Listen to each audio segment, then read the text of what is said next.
Live.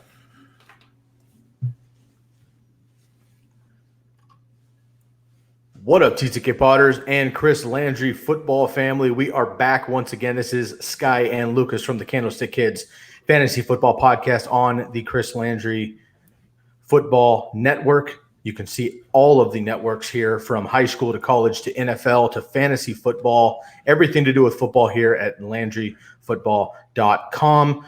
You can also see everybody live on twitch.tv/Chris Landry Football. Make sure you go check out all the different channels. We got a lot cooking up. It is August. It is crunch time. Teams are in training camp. There's a lot moving. A lot of teams have players opting out for COVID-19. This is something very, very important, especially in fantasy football, that you need to pay attention to. So make sure that you're on those lines and you're paying attention. We will bring you, prominent players when they sit out, fantasy relevant players as they opt out of COVID. We will have those updates for you, but otherwise, make sure you stay tuned otherwise. Once again, I am Sky, the host of the Candlestick Kids Fantasy Football Podcast, always with my man, Lucas Kaser. You had the day off yesterday, man. We had our good friend Chris Benavides of the Commish Fantasy Football Podcast in the hot seat for you instead. How was your day off, man, and how are you feeling? I'm doing good. I'm glad my now Tom Brady-less Patriot fellow fan could join and take my spot. I haven't listened to it yet, but I did see an Edelman question, so I hope he bought it no matter what the line was at. So I'm assuming he did. I don't doubt Chris and his knowledge for evaluating good fantasy football players, but I'm ready to go on tight ends today. The question was, buy or sell Julian Edelman 100 receptions in 2020. Lucas, quickly, what is your take? I mean, I'm just going to say easy without knowing what he actually had last year. And my projections are getting there. He did have 100. I have the Browns now. He's had 100 receptions twice in his career over 10 years. Last year was his second 100 reception season. Not sure Cam Newton's going to give it to him, but today we're here to talk about tight ends, so let's move it forward, man. We are continuing our buy or sell segment. This is going to wrap it up this week, and then next week we're going to turn on to some different topics. We're going to start getting into some rankings. Also, in the second half of this, we are actually going to break it up and start talking about some draft strategy. So Monday, Tuesday, Wednesday, we had been going into 8 different topics for quarterbacks, running backs, receivers. Today, we're going to do 4 topics for the tight ends in the first half. And then after the break, we're going to get into some draft prep and draft strategies. And then we've got some tips for you that we can provide to get a strong draft going as you get into your fantasy football drafts. Also, we do have a draft guide available. You can find that at LandryFootball.com. You can also find it at TCKPod.com. It's just $5 for our draft guide pre-draft. It's also $5 for the in-season draft guide and $15 for both of those, and one-on-one coaching from Lucas, myself, and the rest of our team, including who you met yesterday, Chris Benavides, and the rest of the Commish Fantasy Football Podcast crew. So we're here to help you. We're here to bring value. Make sure you tune in Monday through Thursday, 6 to 7 Eastern PM time, Monday through Thursday, to our Fantasy Football channel.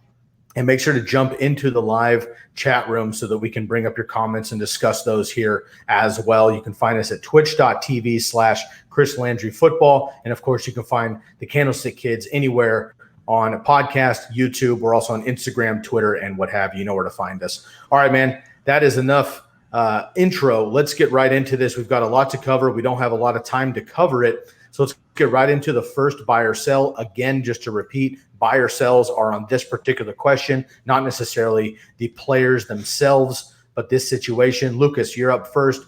Buy or sell someone other than Travis Kelce or George Kittle ends the season as the overall tight end 1. Of course, Travis Kelce has dominated the last couple of years. Before him, it was Rob Gronkowski. Looks like George Kittle is the next one in line, but there are a couple hot ones coming up behind him. Zach Ertz is always in the top 3 to 5. Mark Andrews made a huge run last year. Darren Waller came out of nowhere last year, finished number 3 overall. So, Lucas, buy or sell someone other than Travis Kelce or George Kittle finishing the season as the overall tight end 1 in fantasy football?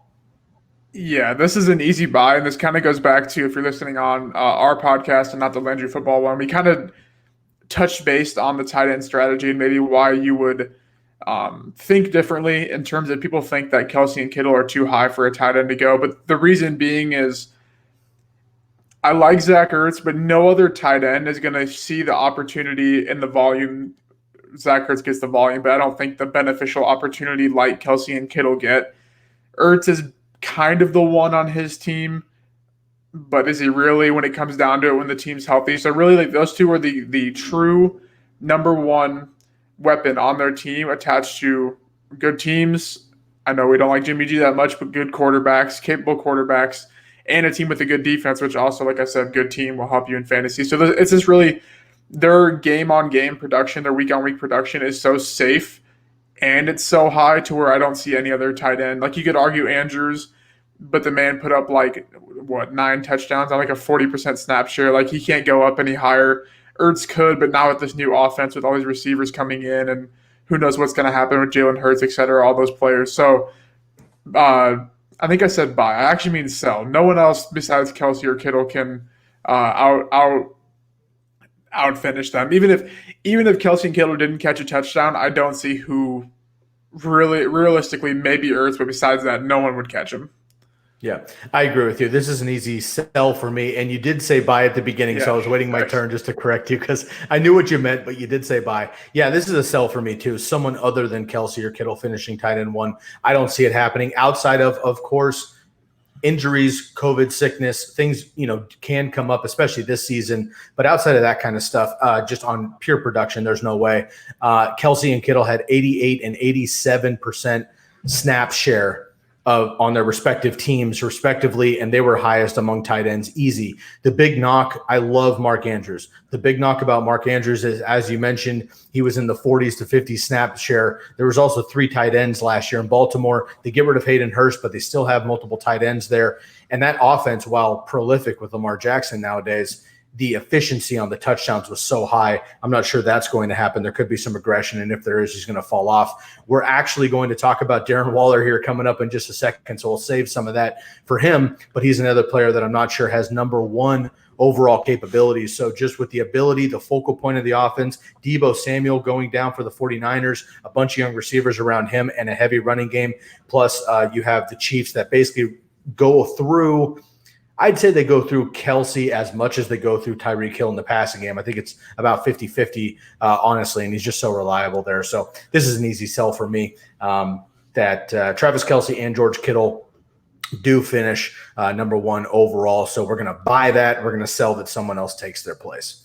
All right, number 2 here, buy or sell Darren Waller. Again, came out of nowhere.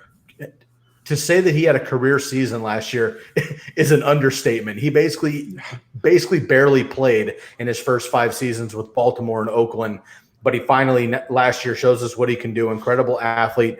Buy or sell, Darren Waller finishes top 5 among fantasy tight ends again last year, finishing number 3 overall. Yeah, so this one is kind of a trending topic in terms of misconceptions about market share on the team. And I know I've referenced that a lot, but it is true. This is how you avoid, I don't want to say bust players, but players that are no way, shape, and form finishing the way they did last year. And what I mean by that is, so on the screen, Darren Waller's key to fantasy success last year was market share on this team. Each week, if you see on the screen or if you're listening on the podcast, basically he had 1 week in single-digit market share against Detroit. I don't know what happened that week, but he had weeks up in the 40s, a lot of weeks in the 30s, and a lot of weeks in the high 20s. That won't happen again this year. That happened last year when his closest receiver to him, or the highest receiver finish in targets, Hunter Renfrow, was 71, and he's not even going to start this year. They came out and said today, like their projected starting receiver trio, it was Ruggs in the slot and in the Z when it goes to 2 receivers, Tyrell Williams, and then Bryan Edwards as the Z in 3 receiver sets. So the highest receiver last year on this team isn't even going to start. And it's not saying that this team got really good at receiver. It's to show this team was really bad at receiver last year. There's no possible way Darren Waller matches this production or this volume that he got last year. And then you also add in Jason Witten, who we talked about, which he didn't not go to the booth again to sit behind Darren Waller, some guy that broke out after switching to a tight end, playing receiver, got cut at receiver, whatever. I'm not saying Darren Waller's bad, but I'm saying he's obviously not the focal point. If they bring in Witten, they bring in Bowden, they bring in 2 receivers, and those 2 receivers are going to start immediately. So I think, no, you have to sell this one because he's not going to finish over the top 2, Kelsey, Kittle. Ertz, I just no way. Ertz is just a mini Kelsey really for me. Throw Andrews in there because I think that he's also gonna be hit or miss. I think with the whole touchdown regression thing, but we'll see how that plays out.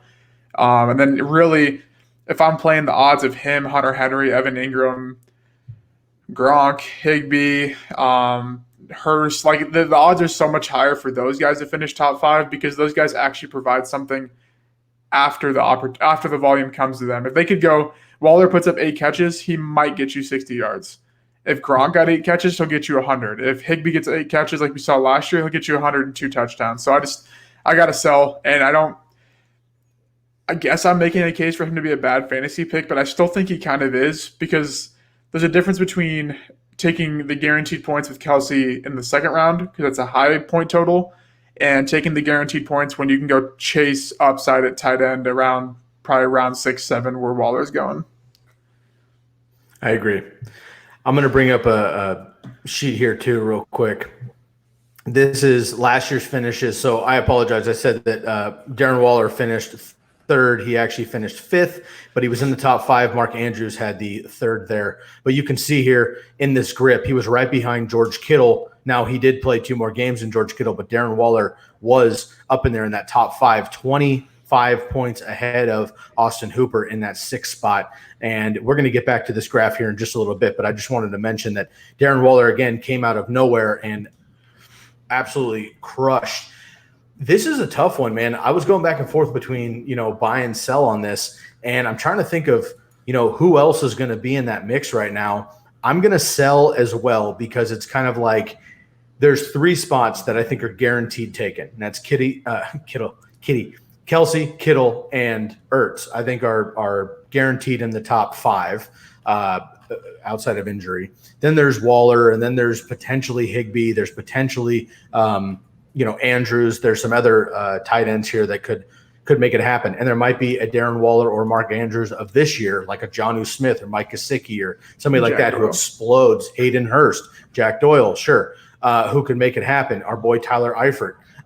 There's a lot of options who could make it happen and stay healthy and catch a bunch of touchdowns like Eric Ebron did a few years ago and make it happen. So I'm going to sell because it's basically Darren Waller versus the field.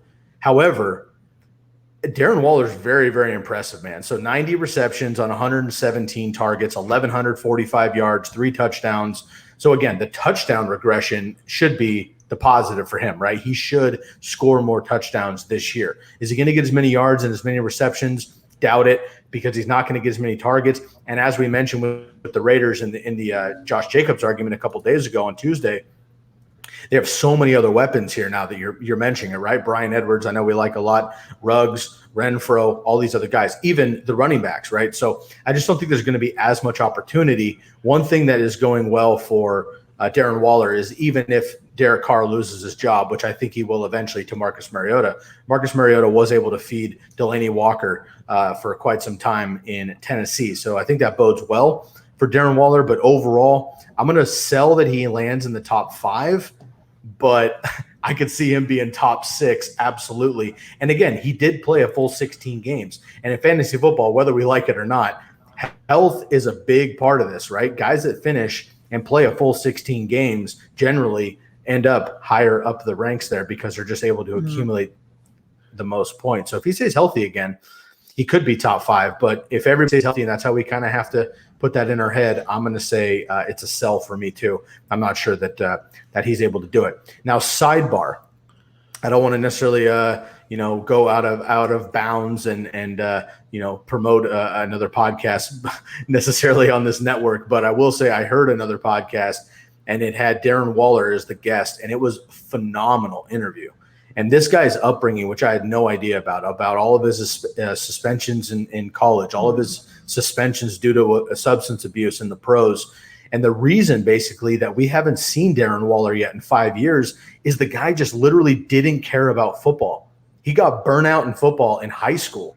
He played college football because that's what he was supposed to do, and he could support his family if he ended up going to the pros. He didn't care about football until last year. He sobered up. Bless the man, super respect on that. 2 years clean, but now his focus is football, and we can tell last year this man put everything he had into the sport, and his 6'6" ability was able to beast out. So Now, if he just wants it more than everybody else, there's an opportunity there, and he could be a beast for a long time coming, especially a tight end.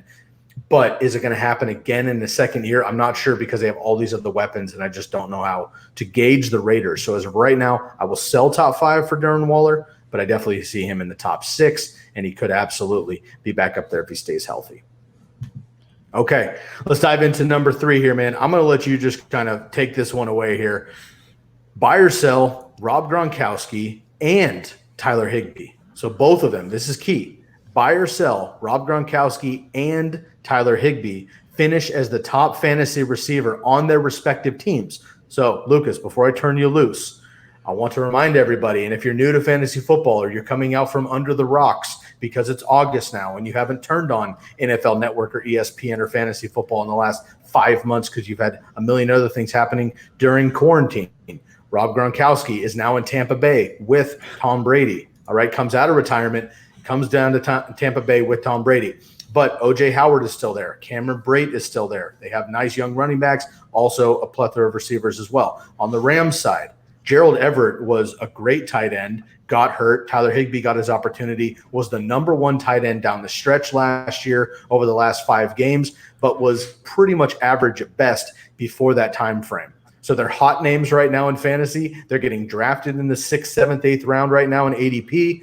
Lucas, I know what your response is here, but please tell the people, buy or sell Rob Gronkowski and Tyler Higbee finish as the top wide receiver on their team, not to mention all of fantasy, on their team. Will both of them finish as the best fantasy option? You mean best fantasy tight end on their team, right? You said receiver. Correct. Just to clarify. Okay. Oh, yeah. So yes, thank you. You added the and in there, so the answer has to be sell. But if it was or, I would have bought because, okay, Gronk is probably going to finish as the highest tight end in fantasy finish on his team. Probably fantasy points per game he's going to win because he's going to play 3 games. He's going to catch 3 touchdowns, and everyone's going to go crazy if they spend all their fab or their 4th round pick on him. On the screen, if you're watching on YouTube or on Twitch, Sports Injury Predictor. It's a great site. It's probably one of the leading sports injury sites, but it's behind a paywall. But you can get 3 searches for free. The man has high risk, a 99% chance of getting re-injured at least once during a game. 99% chance of getting re-injured just in total, 25% per game. That means relatively, if he plays 4 snaps, his chance of getting injured are 1 out of those 4 snaps. That's not an actual comparison, but relatively. Projected to miss 5.1 games. And everyone's going to be like, but I can just take him and I can stream a later tight end. And I'll be like, just don't sacrifice 2 wasted picks in the middle of your draft and take Travis Kelce in the second or something like that. Yes, he's going to finish as the highest one because O.J. Howard, for some reason, does not want to be good at fantasy. And adding Gronk as well as switching to new system is not going to help O.J. Howard. It sucks. It's probably just not. He's going to need time to develop if he ever develops. So Gronk is the starter. So yes, I think he finishes the highest, but he's still not a good pick, even if he's going to be the highest tight end finish with Tom Brady on the Bucs.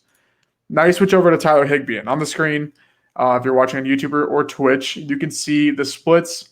In split, I'll read it off for the podcast listeners. In split with Gerald Everett and out of split without Gerald Everett. So the narrative with Tyler Higbee is last year he broke out and it was one of the best fantasy tight end stretches probably in the last 10 years. Julius Thomas can be the only guy I can remember that put up what he did over 6 to 7 game sample to lead teams to the fantasy championships.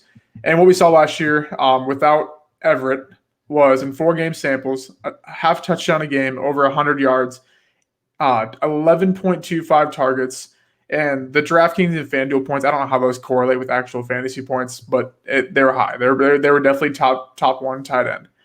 But then you move the games in the split with Gerald Everett. Only 0.1 touchdowns per game in 10 games. That's 1 touchdown in 10 games. 72.9 less receiving yards per game. 5 less receptions and almost 7 less targets, and then way less in the fantasy point column. And this is the whole Giants receiver example that when there's no good game split to take, you go back to what you saw last year when the full team is healthy, because that's how this works. There's not I get Tyler Higbee broke out, but he did not play when Gerald Everett was breaking out. There was no vice versa. There was no Tyler Higbee putting Gerald Everett on the bench. And this is a trending conversation that like I don't like getting involved with because people just always revert back to that 4-game sample. And I go, list stat, 4-game sample. So there's no way of winning this argument ever. And like I'm not like saying like I'm right, they're wrong, like because I could be completely wrong about Higbee, but he's not getting 11 targets a game, and this team is fully healthy. Like that's definitely not doable. So when in doubt, just take the sample that you've seen over and over and over again. And that was a 52-game sample of Tyler Higbee only going over 50 yards 4 times before that breakout. So the question is he going to get outscored by Gerald Everett? I personally think so. But in a general projection, he'll probably will finish higher, but he's definitely not returning the ADP that he's at. I totally agree with you, man. I am also going to sell this that both Gronk and Higbee do not. I will sell that they both will finish as the top fantasy tight end on their respective teams.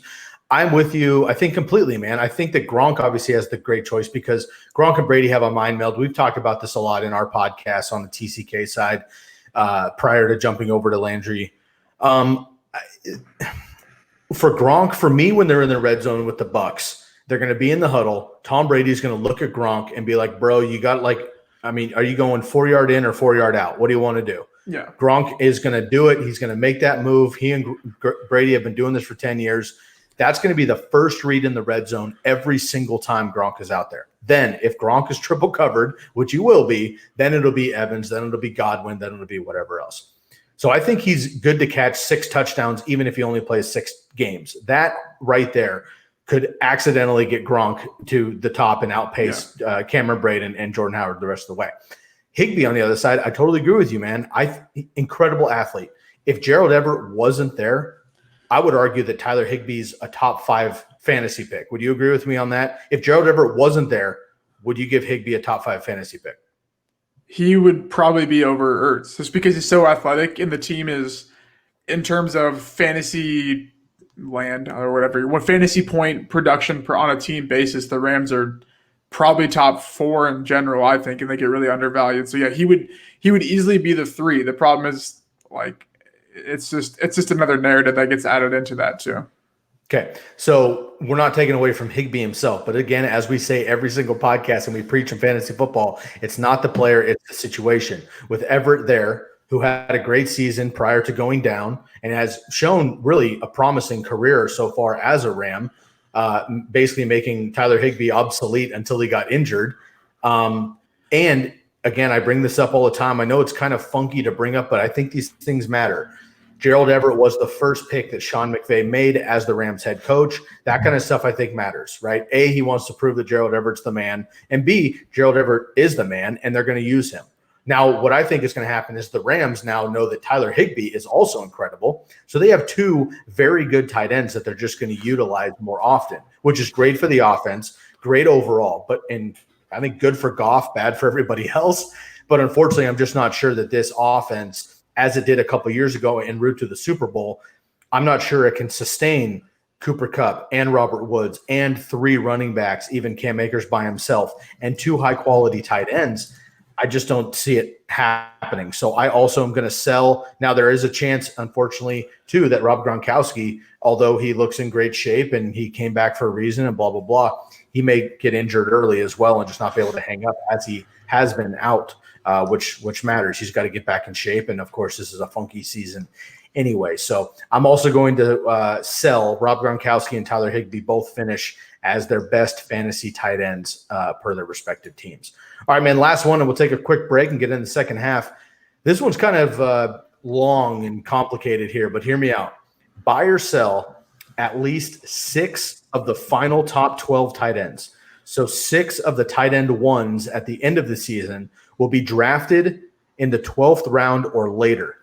Okay, 6 of the top 12 in 2019 were drafted in the 12th round or later. And Lucas, while you're talking, I will bring up a quick mark here just to let everybody know what that was looking like last year, the same shut we've already seen. But let's take a look at this really quick before you get into it. So here are the finishes from last season. If you're watching on Twitch and or YouTube, if you're on the podcast, I'll read them out for you real quick. So finished top tight ends at the end of the year here. Travis Kelce, number 1, Zach Ertz, number 2, Mark Andrews, number 3, Kittle, Waller out the top 5. Then we had Hooper, Jared Cook, Higbee, Hunter Henry, Dallas Goedert, and Jason Witten. And underneath that, we have 1, 2, 3, 4, 5, 6 of the tight ends here that finished in the top 12 were drafted in the 12th round or later, as you can see here, and that is Mark Andrews, Darren Waller, Higbee, Goddard, and Witten. So my question to you, Lucas, is do you think this is going to happen again next year where you're going to have 6 of the top tight ends be from the later rounds? Because, again, the conversation a lot in fantasy football is, do we draft Kelce and Kittle early or do we wait and do we stream? Well, if I'm looking at last year, Kelce, Ertz, and Kittle definitely paid back your dividends in the 2nd, 3rd round with the top 4 finish. But with Andrews and Waller getting drafted in the 12th and 13th round within the top 5, that kind of leads to, hey, maybe there's some gold mines late on my draft that I can get for free. Yeah, I'm buying the question. I could have dug into the data like to see how many in terms of finish and ADP you're outside top 12 for the last 10, 20, 30. It doesn't matter how many years. It probably would have been higher than 50% in terms of answering the question to buy. It's tough, though, because I think this year more than ever, the ones that we're reaching on, I guess I can break it down. So in the Fantasy Mojo ADP, it's just high stakes ADP. Right now it's Jonnu Smith, Blake Jarwin, Jack Doyle, Ian Thomas, Ebron, Chris Herndon, Irv Smith, OJ Howard, Greg Olsen, Sternberger, Rudolph, the Bears tight ends, Eifert and Akins. Those are just the ones I selected. There's some other that's like Braid, guys that probably won't finish top 12. So I already have 3 of those guys ranked in my top 12, and I haven't done the full redo of rankings for next week, and I might have 3 or 4 roughly in there. But the problem I think this year is that both the Vikings tight ends, normally you would say Rudolph probably would, but I think that's virtually a race to where they're going to even each other out and they don't have a chance to finish top 12. I think the same with the Bears. But then you have the guys like Hayden Hurst, who I was going to take in the 13th round, all drafts, not anymore. So now where Hurst really isn't even a good pick because you're drafting him to what we're projecting him as. So, like, yes, I think he'll be top 12, but, like, the theory of this question is, like, getting late round tight ends. So Hurst is out of that. He would have been 1 ADP rose. Blake Jarwin's rising. Jonnu Smith's rising. Ian Thomas is rising. So that being said, that goes to show that people are realizing this question, realizing late round tight ends or just tight ends do break out in very set variable scenarios. Vacated production, they're athletic, and they're higher than 3rd on their team in terms of pecking order and the passing attempts. That goes to show also that you should draft tight end early because there's no value there. So yes, the answer is buy, because most likely out of those names I listed, there's probably more too that will finish there. They have a very high chance of finishing top 12 versus guys like Fant, Hawkinson. Goddard goes in top 12, but he goes ahead of the 12th, but I feel like he's like, I don't know. He's just a weird pick, so I really don't like to count him there either as well. But I think, yeah, definitely I think 6. It's pushing it, I think, but I think I would buy the question.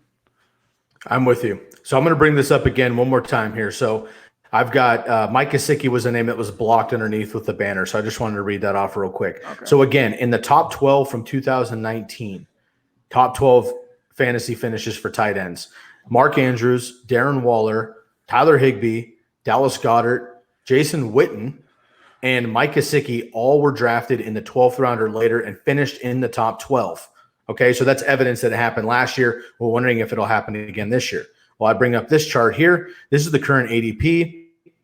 Lucas, you just brought up the high stakes, which I think is great for us to use because it's the most accurate. But I'm bringing up this from the Fantasy Football Calculator site, and this is a screenshot that I took right before we hopped on the recording here to get the most updated live representation of current ADP for tight ends in full PPR.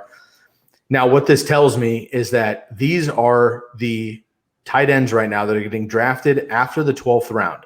If you're listening on the podcast, I'll read them off for you real quick. So we start at tight end 13. That's Austin Hooper in the early 12th. Then we have TJ Hawkinson, Gesicki, Goddard, Jonnu Smith, Eric Ebron, Blake Jarwin, and Jack Doyle, all between the 12th and the 14th round. Now, Lucas, I know that you and I have, collectively, we have 5 of these guys in our top 12 already.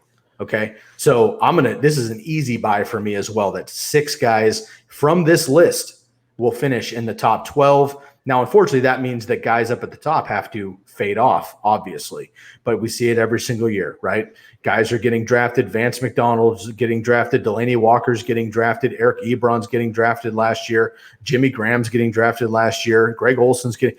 Those guys are fading off. They're either old or they're injured or they're just not getting the target share we expected. Some of these guys, and if we were Nostradamus and we could tell you, we certainly would. But some of these guys are going to finish as top tight ends. I personally, we'll get into rankings next Thursday. You'll hear our tight end rankings, and we'll go into this more in depth. Personally, my 3 guys from this list that I could see being in the top 12 automatic. First of all, Dallas Goedert was in the top 12 last year as a quote-unquote backup tight end for the Eagles. I'm going to put him back up there. Mike Gesicki also finished last year, fading him a little bit, but he's already said that he's already shown he can do it. Jonnu Smith for the Titans, he definitely could be top 12. We've seen Delaney Walker for years for the Titans be a premier tight end, no problem. And then any mix of Eric Ebron, Blake Jarwin, or Jack Doyle, those guys should be the number 1 target at the tight end position, of course, but within their offense, high-flying offenses, and we know that Phillip Rivers loves the tight end position there in Indianapolis with Jack Doyle now. So I go back and forth with who these guys are going to actually be, but for me, the question is buy or sell. 6 of the late round tight ends basically are going to be in the top 12 at the end of the season. And for me, man, it's an easy no-brainer 6. 8 might have made it a little more of a conversation, but I think that's a little extreme because, again, there are some great tight ends up there. But last year we saw, man, O.J. Howard, Hunter Henry, Evan Ingram, those kind of guys were surefire middle of the road tight ends getting drafted in the 4th, 5th, 6th round that were the gimmies because you didn't want to spend up in the 2nd, 3rd round for the other tight ends. Didn't work out. They got injured. They weren't utilized, whatever it is. They fell off the map, made way for guys like Mark Andrews and Darren Waller. So I'm with you, man. I am also going to buy that at least 6 of the final top 12 tight ends will be drafted in the 12th round or later. All right, man. Quick little break here, and then we'll get into the second half. We'll go over to some draft strategy and some draft prep, and we got a couple tips for you as well. Before we do that, though, I just want to thank everybody for listening. Make sure you hit the heart button here. Make sure you subscribe to the channel on Twitch, on YouTube as well. Drop a comment down here. Jump into our live chat on Twitch, and we can get those comments up here on the screen once you're jumping in. If they're relevant here to what we're talking about, we're happy to discuss what we have going on here and be interactive. Absolutely. Smash that heart button, smash the red subscribe button on YouTube. You can find us Monday through Thursdays on Twitch. That's twitch.tv/Chris Landry Football. And there's a lot on the Landry Network from high school to college to NFL proper to the fantasy football show that you're watching now. So we appreciate it. And you can find all that at LandryFootball.com. Also, for the TCK Potters out there that have been loyal listeners and viewers and followers for us, we really, really appreciate you. We're closing in on 250 episodes for us overall for Lucas and I. It's been a wild ride, but we're very excited to get that in by the end of the month, getting you prepped for the season. So make sure you follow us on our networks as well. So you can find us on YouTube at the Candlestick Kids Fantasy Football Podcast. You can find us on anywhere you listen to your podcasts, as well as the Landry Football Networks. And you can find us on Instagram at fantasyfootball_TCK Pod and on Twitter at TCK_pod. And of course, again, you can find our draft guide at TCKpod.com. All right, Lucas, let's get back into this, man. Let's have a little bit of a more open discussion here. Now, I really want to spend the second half of this episode. There's just not as many tight ends to talk about is what it comes down to. We talked about a lot of quarterbacks, a lot of running backs, a lot of receivers. We've talked in depth about tight ends already. Let's go into some other things that are going to be valuable for folks closing in, man. I mean, a lot of work leagues are starting up. A lot of family leagues are starting up. A lot of, high stakes leagues are coming down the stretch here. People are getting ready for DFS and all sorts of different avenues as sports start opening up and football looks like it will be on the horizon here. So let's talk about some draft prep. Let's talk about some draft strategies, and then just a couple personal tips that you and I have for the listeners here. Lucas, we'll start with you, and I'll put it up here on the screen. We talked about, 6 things that, people should and shouldn't do with preparing for the draft. Give me a couple that you make mandatory for yourself here. Now, these are 6 things that you should and shouldn't do to prepare for your draft. So give me maybe 3 for yourself that you should or shouldn't do, and I'll do the same as well. I think, oh gosh, one for shouldn't would be to not touch anything fantasy related or do any research the day of the draft. It kind of sounds dumb if you're listening, like, why would I not do that? But you second guess yourself lots of times if you touch it until the last possible second. I don't want to say you should have a strategy going into it, because I think that's another thing you shouldn't do, because in reality you can't have a strategy because you can't predict who your players are going to pick, because if you could, you'd win every league you played in. So I think the one thing would be to figure it out prior to the day of or right before. If you don't want to have a strategy, don't have a strategy. You don't need to have a strategy or a plan of attack, you could say. So I would just say don't do good research, but don't do good research last second, because doing research last second is not good research. It'll be a little second guessing. I get that too. I hear you, because I get my spreadsheets ready. I get my, I'm prepped. I'm ready for my mock draft, and I read a quick last ESPN, Roto World. I'm on Landry Football. I'm like on the last minute, like, okay, quick note, like, how's this injury going? Is this guy actually going to hold out? Blah, blah, blah. And you hear that last blurb and you're like, uh-oh, everything changed. And now you have to kind of rework things. So yeah, I'm with you on that. I think that's a great one. For draft prep, man, and we're going to talk more about draft strategy here in just a little bit, which is a little bit more what you're leading to. For me, man, what you should do for draft prep, and this is number one for me, no question about it, mock draft. Lucas and I have done over 100 mock drafts, easy. And for those of you that aren't super fantasy football nerds, are kind of like, are you guys serious? Do you have lives? Do you have jobs, relationships? Like, what's going on? Here's the deal. There's a lot of avenues out there. There's a lot of different sites out there that you can mock draft on that take literally 5 minutes, 10 minutes, 20 at the most if you're taking time to do a real deal mock draft. There's some out there you can do individually. You can do with teammates. You can do with friends. You can do by yourself. You can do with keeper settings, PPR, standard, whatever. Go find some of those, right? And we've shared a lot of those on our podcast, and we will continue to do that when we use them. Go find those. They have apps on your phone. You can sit in bed, right, while you're waiting to pass out, because you're on your phone anyway. Let's be real, right? You're on your lunch break at work, okay? You're getting ready, whatever. Use mock drafts. What it tells you, now you're not going to be able to predict all the players you're going to draft, but what it will tell you is trends. One thing that Lucas and I have talked about a lot on our podcast, and we just brought it up since we joined Landry this week. Lucas was steadfast 3 running backs early in drafts, 3 running backs, and when he was hardcore about it, every mock draft we were in, that was his style. Well, just in the last couple of weeks, because the trend is everybody else is picking 3 running backs in the first couple rounds, now Lucas and myself have started turning to maybe we should do a modified 0 RB, or maybe we should go full 0 RB, or maybe it is worth it to go with an early round quarterback like Lamar or Mahomes, or maybe it is worth it to go with Kittle or Kelsey early.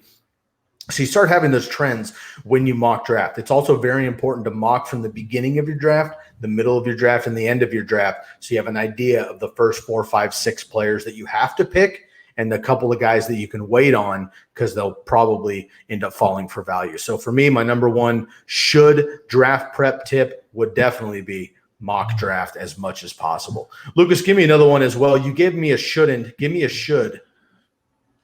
I kind of had another shouldn't, actually. I think was should. Okay, the shouldn't. Another weird one I think is don't make rankings, right?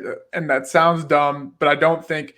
I guess the reason that I make rankings is to value how players could finish, right? Because if I'm trying to predict how players are going to finish, good luck. You're not going to be able to do that. And we'll see. I'm in the ECR this year. I think it's misconception that you're trying to pick who will be the QB1, who will be the QB2, who will be the QB3. And that's not the case. You're trying to, I don't know. So a lot of people throw I don't know, we'll just say that they have CEH as their RB2, right? I don't know. That could be the case, could not be the case.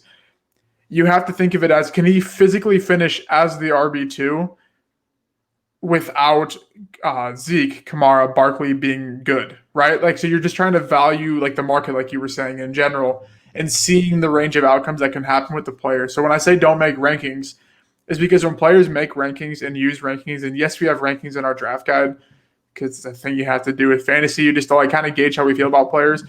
You'll just go down the list and draft and draft and draft. And that's not what you want to do. You can choose to do that, but then you can't get mad at us or mad at whoever's rankings you're using if they're not right. You use the rankings as a tool to see how players could stack up this year based on our research, your research, X number of people's research. So I just said don't make set rankings. You can write down players you want. You can look at rankings and maybe write some notes like an arrow moving him up or above. But I would just say you are picking good value in the market, not good value in your rankings. Great. I'll go with another should, and then you can prepare your should or shouldn't for the next one, and you can let me know what you got. My next should is the same as mock draft. Again, with prep, your draft prep. This is not during your draft. This is not the strategy yet. This is before your draft and getting all your information. Yo, fill up with podcasts. Tune into our podcast. Sure. Tune into our YouTube channel. Tune into our Twitch. Jump into our live feed right now that we have. I mean, right now, if you're in there, jump in, ask us a question. Hey, Lucas, what you just said this about Tyler Higbee. Expand on that. Why not? I love the guy. Let's do those things. We're here to help you. Purchase our draft guide. Grab another draft guide. There's a lot of them out there. Prepare yourself with the best knowledge you can possibly have. People like us that do this aren't doing it for ourselves, okay? Lucas and I talk all day about this stuff between the two of us. We started a podcast. We started a channel. We joined the Landry Football Network because we want to provide value for you. So jump in here, jump into other networks as well, and let us know what you want to know about, okay? Specific questions, and get in there and listen to your guy, right? A big part that maybe this is my next one. I'll pause a little bit because it's my third one here. I don't want to go too deep on, but make sure that you're listening to podcasts. Okay. You're YouTubing certain guys. You're watching film. You're breaking things down. Listen to coaches. Okay. Coach speak, you got to take with a grain of salt, but listen to things. Check injury reports. I mean, do the significant research. Okay. For the players that you're planning to draft, and make sure that you are up to date when the draft comes around. You're ready to make those educated decisions versus, oh man, I happened to catch ESPN 3 months ago and they said that this guy is a great draft pick because he's this and this and this. Well, guess what? 3 months ago, a lot of things have changed. So make sure that you not only mock draft, but you're draft prepping by watching YouTube, watching channels of your favorite fantasy football analysts, listen to multiple podcasts because a lot of people say the same things, but a lot of people say it differently. Tune into us. We will help you the best that we can. Jump into our live feed here on twitch.tv/Chris Landry Football. And of course, go check out everything else at tckpod.com with our draft guide as well. So my second one would be prepare yourself not only with mock drafts, but also with websites and articles and video as well as audio too. Lucas, what is your third one? It is that you should just have fun. I think that's a general love it thing of it. That's definitely what maybe it that is. should be number one. Maybe we should start all this over and just make that number one. Yeah, nah, I can't have too much fun doing it because then it gets too easy. You know what I'm saying? But just have fun with it. It gets competitive and stuff, but in the end, if we say all the time that it takes luck to win your championship, then it takes luck to win your championship. So just have fun with it. I love that, man. That's a great one. And, there are high-stakes leagues. Lucas and I are in a lot of buy-in leagues. We're not going to lie. We do invest quite a bit of coin into this because it makes it a little more fun to have stakes. Now, I'll be real. We're not putting thousands of dollars on this by any means, but we're in a handful of leagues, and $20 here, $20 there, $50 there is fun. It keeps it real. It keeps everybody invested in your league. So I like that a lot. My third one is to be flexible. Be flexible with your feelings and your thought processes and your analysis of players. I just mentioned to you that Lucas was hardcore about his draft strategy, right? I have been kind of steadfast on certain players this offseason, guys that I'm definitely going to fade, guys that I'm definitely going to pick. Well, since the Super Bowl, it's February. We do this every day. I mean, in the last 6 months, a lot has changed, right? So all of a sudden, a couple of guys who I was fading originally, I'm actually on. A couple of guys I was really stoked on, I'm now potentially fading because of the situation. So Stay water, as they say. Stay flexible, stay open-minded, and when it comes down to it, to click that button to pick your guy, make sure that you have a balanced opportunity in your mind of, I'm not crazy about this guy, but I see the upside, and here's the value. Or I love this guy, but maybe I don't need him because I already have 4 upside wide receivers. Let me get somebody that's going to give me those basic 10 points a week, right? So stay emotionally uninvested and make sure that you stay flexible as well. All right, Lucas, let's round out this episode here with a couple draft strategy tips. So again, you just mentioned don't have a draft strategy. I'm with you ish, and I know what you mean, but elaborate a little bit on the draft strategy, because again, we're talking multiple times about you changing your draft strategy of RB heavy to now maybe 0 RB. Well, does that mean that 2 months ago you were going into every single draft with, no matter what, no matter where I draft, I'm going to pick a running back in the first 2 or 3 rounds minimum. I'll figure out the rest of my team later on. And now, does it mean, hey, I'm going 0 RB because I see the value, so I'm going to punt my running back no matter where I'm drafted? You know, what does not have a strategy actually mean? And can you elaborate on that a little bit? Does it have to do with where you pick? Does it matter with who's on the board, value, all these other things? Like, elaborate on your general lack of draft strategy if that's the case, but give some draft strategy tips real quick. Yeah, I think there's 2 sides to it. So I think there is no strategy in terms of like you don't care and you just take based on value. So value-based drafting, which actually is a strategy, but for the basis of the question, it's not a strategy.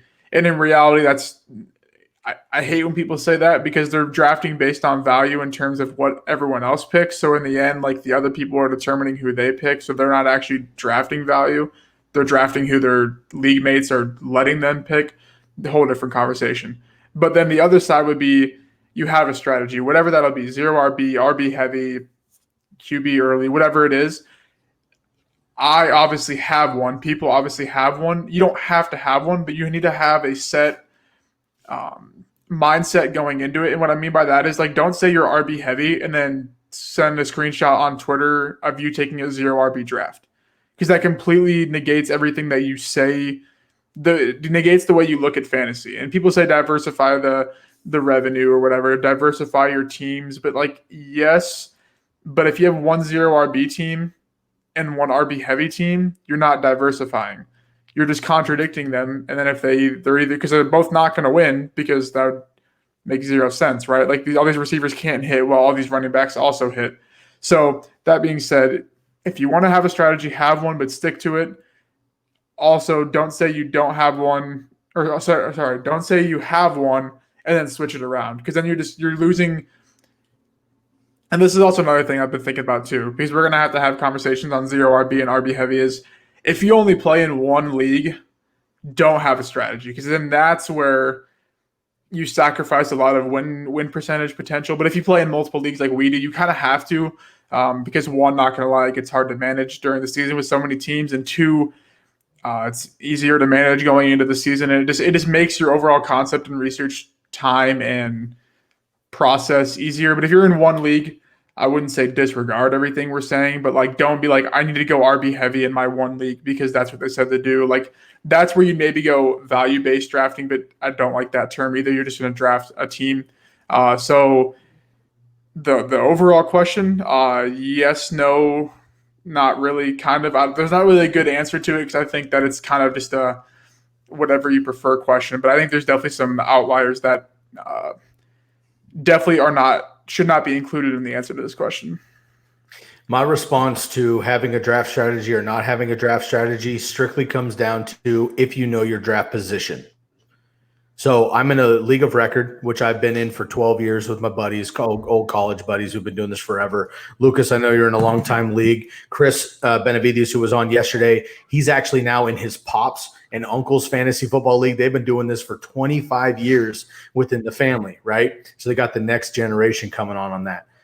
In my league of record, we pre-decide we have keepers and stuff. So we pre-decide the draft order a month or 2 in advance. So I know that in my draft, for example, I'm picking 8th out of my roster or out of my league, right? So I know that already. I'm picking 8th.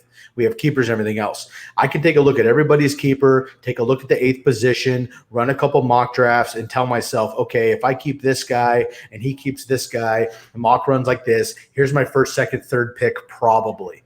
That's a way different mentality because I'm preparing myself for that particular draft where I know things. It's way different than jumping into a random draft where I don't find out where I'm drafting until an hour ahead of time. I could be number 1, I could be number 12, I could be number 7 in the middle. And I have different mindsets and mentalities for where I draft within an overall draft position. So if you know your draft position, you have another opportunity to prepare specifically for that draft. So I guess my first tip would be prepare for each draft individually, right? If you don't know where you're going to draft until an hour ahead of time, you kind of just have to wing it-ish and be prepared for all options and then go in it. Click into that draft room an hour ahead of time, find out, okay, I'm the 4th pick overall, do a couple mocks real quick, figure out where you're at, and move on. If you have 2 months in advance to prep for keepers and all this other stuff, that's obviously another question. Another one I have really quick, and then Lucas, I'll get to you for a second one, and we'll get out of here. My second one is going to be, have confidence in yourself, but again, kind of on the tip of be willing to to float a little bit with your decisions. I go into drafts more thinking and knowing what I'm not going to do versus what I am going to do. So for example, if I go into a draft, right, and I think to myself like, okay, well, I'm confident that in a single QB league, I'm confident I have 5 to 7 quarterbacks that I could pick in the 10th round or later that are probably going to get me a top 10 finish overall, and maybe weekly I could stream a couple guys to give me a top 5 finish weekly depending on matchups. Therefore, I know that I'm not going to draft in this particular instance. I'm not going to draft Lamar or Mahomes. I know that I'm not going to do that.